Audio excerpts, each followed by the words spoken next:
This fall's hurricane damage is severe. What should the federal government do? This massive rebuilding effort will end up being one of the biggest ever. We'll be seeking resources from the Congress to make sure that disaster relief is available. Politicians from the areas that were hit always say, give us lots of money. We do need and will need federal resources. Texas Congresswoman Sheila Jackson Lee wants about $150 billion just for Texas. So far, Congress has agreed to a portion of that. Of course, only the federal government can send in the military and other first responders. After Irma, 13,000 National Guard soldiers helped rescue and evacuate people. This is the kind of emergency response we expect from the federal government. But rebuilding afterward? Why is that the federal government's responsibility? We're going to have to restore a lot of housing. Our infrastructure has to be restored. Yes, but why is that a federal job?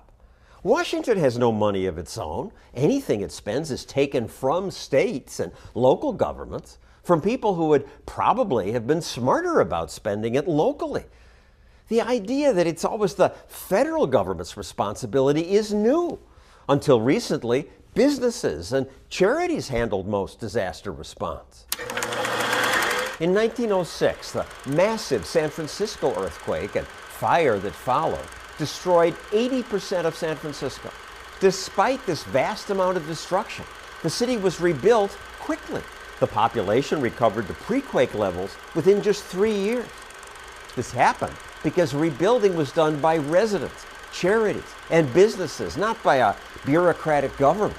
The disaster even created some opportunities. All San Francisco's banks were destroyed. But one banking entrepreneur reopened quickly, giving loans to all sorts of people who needed help. His bank grew to be the Bank of America. 7 years later, the Midwest was hit with a huge storm now called the Great Easter Flood. 11 states flooded.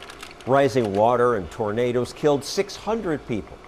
The federal government did very little. But businesses stepped in. The National Cash Register Company built 300 boats to rescue flood victims and then provided meals and shelter for thousands of people. The role of businesses after disaster is seldom appreciated. Yes, they want to make a profit, but they also want to help neighbors, and they want a good reputation.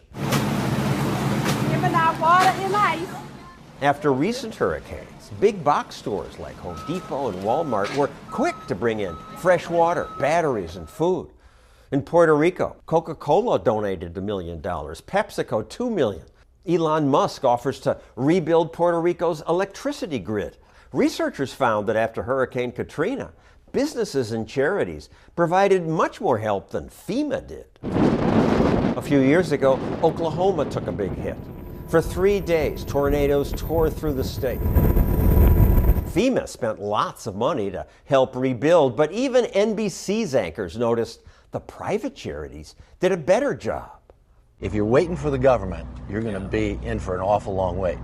The Baptist men, they're going to get it done tomorrow. The Baptist men got bulldozers and cleared tornado debris from more than 1,000 homes. They brought in bobcats and bulldozers and chainsaws, and they just went to work. Within days, the Baptists gave them a new home.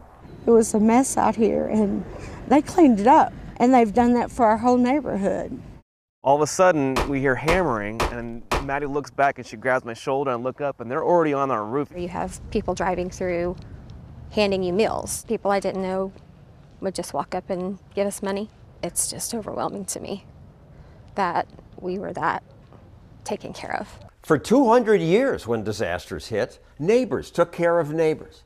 But now we hear a big storm requires big government.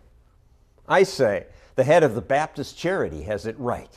I don't think there's any kind of disaster that can take place that the nonprofit and faith-based groups cannot take care of.